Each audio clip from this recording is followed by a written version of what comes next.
Pemirsa, film patriotik berjudul The Hostage Hero yang digarap TNI Angkatan Laut sejak September lalu kini memasuki tahap akhir produksi.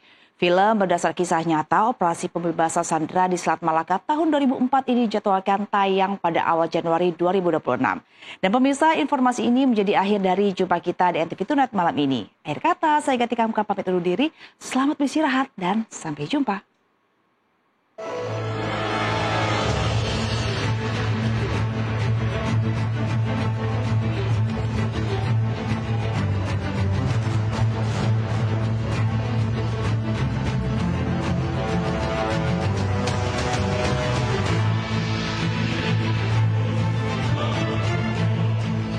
Pengambilan gambar terakhir film The Hostage Hero berlangsung di markas besar TNI Angkatan Laut, Cilangkap, Jakarta Timur.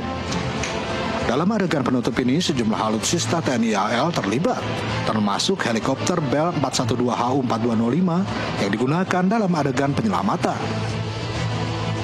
Film ini mengisahkan kembali operasi berbahaya saat prajurit KRI Karel Satsui Tubun KST 356 berhasil membebaskan 36 orang sandera kapal MT Pemantang dari tangan perompak di Selat Malaka.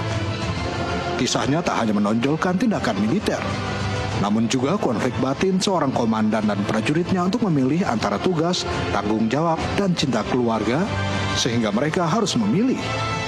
Semboyan, duty, honor, and love, atau ketika laut memanggil menjadi pesan utama yang ingin disampaikan dalam film ini. Terima kasih.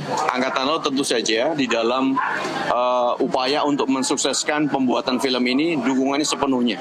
Seperti yang sudah disebutkan oleh para pembicara narasumber sebelumnya, bahwasannya semua alutsista yang digunakan itu diizinkan penuh untuk mendukung film ini. Alutsista seperti yang kita ketahui tentu saja merupakan aset negara yang sangat berharga.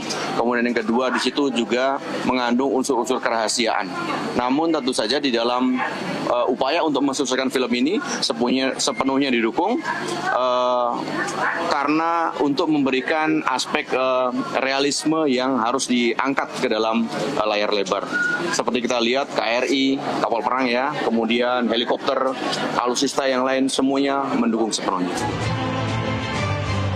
Film ini disutradarai oleh Revo S. Rurut dengan supervisi naskah oleh Laksamana TNI Purnawirawan Ahmad Taufikur Rahman serta Dinas Sejarah Angkatan Laut di Sejarah AL.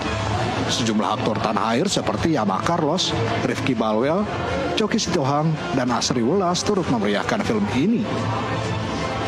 Eksekutif produser Irza Ifdial menyebut penggarapan film ini mempunyai banyak tantangan, diantaranya menyatukan unsur teknis militer dan drama emosional. Pihaknya juga berusaha memberikan perspektif baru tentang kehidupan para prajurit di balik seragam mereka. Dengan harapan, film ini dapat diterima di publik Indonesia dan berencana menembus pasar internasional. Tentu pertama memang kami merasa atau bersyukur sekali ya bisa bekerja sama dengan TNI Angkatan Laut karena kesempatan yang sangat-sangat langka dan kami diberi kepercayaan juga bisa membuat film sejarah ini sehingga tentu harapan kami film ini betul-betul bisa menjadi pendidikan ya tuntunan untuk masyarakat dan agar lebih mengenal lagi lebih jauh bagaimana perjuangan heroik dari TNI Angkatan Laut. Harapan kami film ini akan bisa mengedukasi lah seluruh masyarakat. Lokasi pengambilan gambar meliputi sejumlah tempat ikonik, di antaranya Pantai Baruna, Pelabuhan Tanjung Perak, Gunung Bromo, hingga kapal perang KRI KST 356. Visual epik dan aksi menegangkan dipadukan dengan unsur drama emosional. Membuat film ini tak sekedar tayangan militer, tapi juga cerita kemanusiaan dan pengabdian. Cuaca ketika kami syuting di daerah Jawa Timur itu selalu cerah. Matahari itu bersinar sesinar-sinarnya. Hampir nggak pernah hujan.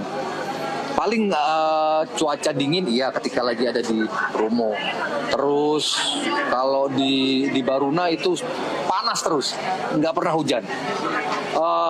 Yang membuat kami semua bangga adalah kami diperbolehkan syuting langsung di kapal perang TNI Angkatan Laut, termasuk kapal legendaris yaitu KRI Dewa Ruci.